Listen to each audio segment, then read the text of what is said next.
నమస్తే to family. ఈ చిన్న చిక్కుడుగాయలతోని నేనైతే నిల్వ పచ్చడి చేస్తున్నానండి. అది ఎలా చేయాలనేది కూడా నేను ఈ వీడియోలో చూపిస్తాను. సో మిస్ అవ్వకుండా వీడియో మొత్తం చూడండి. చిక్కుడుగాయలని చిన్న చిన్న పీసెస్గా అట్లా కట్ చేయకుండా నేను వీడియోలో చూపిస్తున్నట్టు అలా కట్ చేసుకోండి.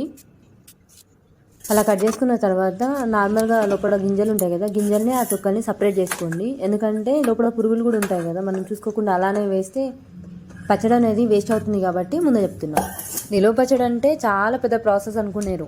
నీకు ఆల్రెడీ తెలుసు కదా, నేను ఏదన్నా వీడియో తీస్తుందంటే అది చాలా సింపుల్గా ఈజీగా ఉన్న రెసిపీసే చూపిస్తానని చెప్పి. అంతేగా అంతేగా.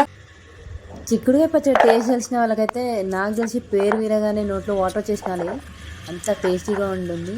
అదే తెలియని వాళ్ళు అయితే నాలాగా ఇప్పుడు నేను చేసిన విధంగా మీరు కూడా ట్రై చేసి నాకు కామెంట్ చేయండి ఎలా ఉందనేది. ఓకే, ఈ చిక్కుడు గింజల్ని చూస్తుంటే అయితే నేను వేసుకున్న బ్యాంగిల్స్ ఉన్నట్టే ఉన్నాయి కదా, నాకైతే చూడగానే భలే అనిపించింది. అది చూడండి సేమ్ సేమ్ అనిపిస్తున్నాయి, కాకపోతే కలర్ చేంజ్ ఉంది అంతే. తర్వాత ఒక కడాయి తీసుకొని అందులో ఆయిల్ పోసుకోండి. నార్మల్గా ఇది పచ్చడి కాబట్టి దీనికి కొంచెం ఆయిల్ అయితే పడుతుంది. సో మంచిగా కొంచెం క్రిస్పీగా అయ్యేంత వరకు మంచిగా ఫ్రై చేసుకోండి.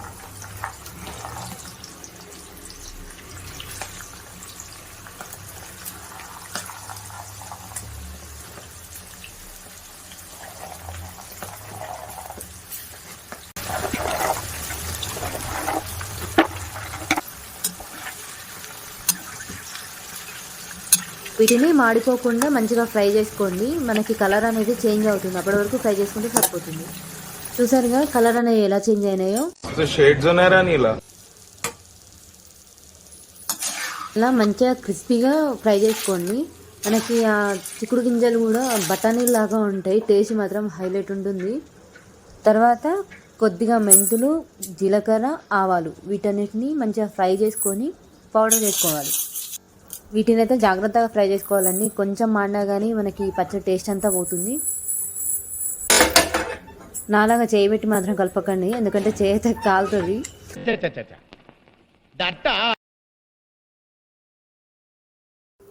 అలా మంచిగా ఫ్రై చేసుకున్న వాటిని పౌడర్ చేసుకోండి.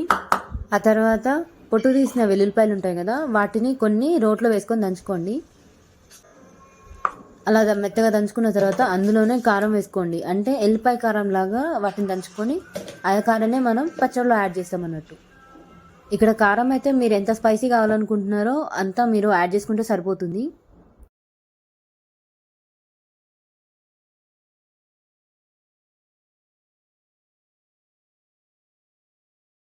ఇంతకుముందు ఫ్రై చేసుకున్న చిక్కుడుకాయలు ఉన్నాయి కదా, వాటిలోనే కొద్దిగా పసుపు, అలాగే టేస్ట్కి తగినంత సాల్ట్ కూడా ఇక్కడ మీరు యాడ్ చేసుకోండి. అయితే ఇక్కడ స్టవ్ ఆఫ్లోనే ఉంచి ఈ ప్రాసెస్ అంతా చేయాలి. సాల్ట్ వేసుకున్న తర్వాత మసాలా ఇంకా కారం పొడి దంచుకున్నాం కదా, వాటిని కూడా ఇక్కడ యాడ్ చేసుకొని కలుపుకోవాలి.